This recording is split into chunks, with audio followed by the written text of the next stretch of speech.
자, 원정우 씨 나오셨습니다. 예. 네, 안녕하세요. 본인도 늦게 도착하셨고. 네. 예. 그래서 시간이 줄어든 거니까. 괜히 일찍 왔어요. 막 서둘러 샀어요. 괜히. 네, 어차피 뭐. 어차피 6분밖에 없는데. 자, 오늘 주제는 뭔지 6분 이내에 소화하죠. 네. 중국에서 인류 최초로 달 뒷면에 무인 착륙선을 착륙시켰다. 예.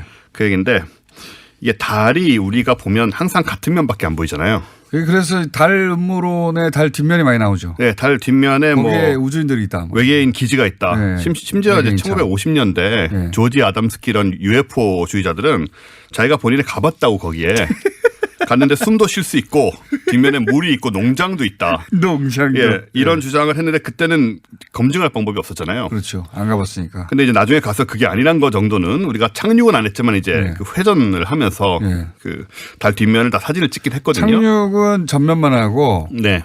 뒷면으로는 착륙할 수 없었던 게 거기까지는 전파가 도달을 안 하니까. 그렇죠. 그런 문제들이 있었고. 예.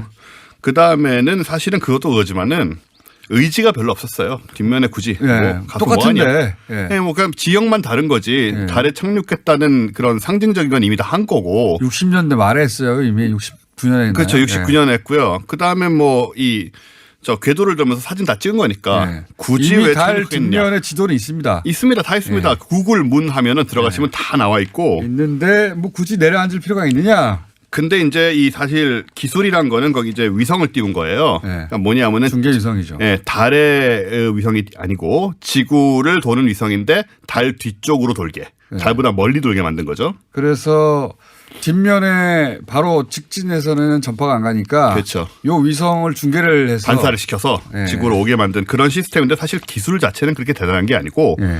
중국의 좀 놀라운 점은 뭐냐면은 다른 나라들이 굳이 이 의지가 없을 때 이걸 한 겁니다. 그러니까요. 그러니까는 틈새를 노린 거고요. 네. 그리고 결국은 세계 최초로 달 뒷면에 착륙했다라는 타이틀을 갖게 된 거죠. 기록은 남긴 거죠. 예, 그러니까 중국에 있던 이런 이제 발상 같은 게 어떻게 보면 좀 놀라운데. 그렇게 따지면 화성에는 왜 가고 달엔 왜 내렸으며 달에 내렸다고 해가지고 갑자기 인류가 삶이 나아진 게 아니잖아요. 아니죠. 예, 화성에 지금 화성 지하에 물이 있냐 없냐 탐사한다고 갑자기 우리가 잘 먹고 잘 살게 되는 게 그러니까 아닌데. 물을 뭐 가져와서 우리가 마실 것도 예. 아니고 그러니까 여기 훨씬 많은데. 중국이 달 뒷면에 왜 착륙했냐 굳이. 그렇죠. 그것도 그 관점에서 얘기하면 안 되는 겁니다. 그러니까. 의미가 없다, 불필요하다고 얘기할 수 있는데 하지만 뉴스가 되고 상징이 되고 기록이 남는 거죠. 그렇죠. 그걸 네. 무시할 수가 없는 그걸 거고. 우주가 중국이 제일 먼저 한 거다. 네. 그래서 이 창어 4호가 내렸을 때 중국 달 탐사 프로젝트 총 설계자인 우 웨이런이라는 분이 뭐라고 말했냐면 네. 탐사 로봇에는 작은 발걸음이지만 중국 민족에는 위대한 도약이다.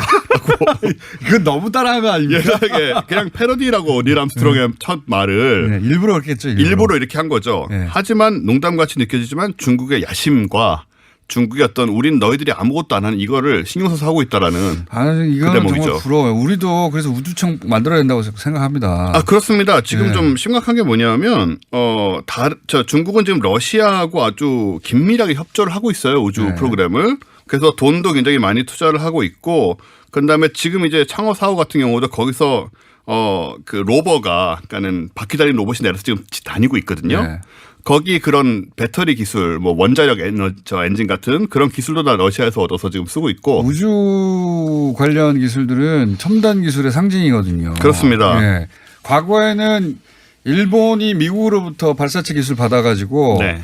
일본이 아시아의 그 우주 개발의 리더 역할이었다면 이거를 이제 중국이 완전히 차지한 앞서가고 거죠. 있어요. 네. 이제는. 예. 그래서 미국의 이제 포브스지, 유명한 포브스지에서 중국의 우주 개발 성과는 서방 국가들에 의해서 평가절하되었던 것이 사실인데 지금까지는 예. 이번 상황으로 그 말씀하신 대로 이제 뭐 경제적인 면을 다 떠나서 상징적인 예. 이번 상황으로 이제 우주가 더 이상 서방 국가들만의 차지가 아니다.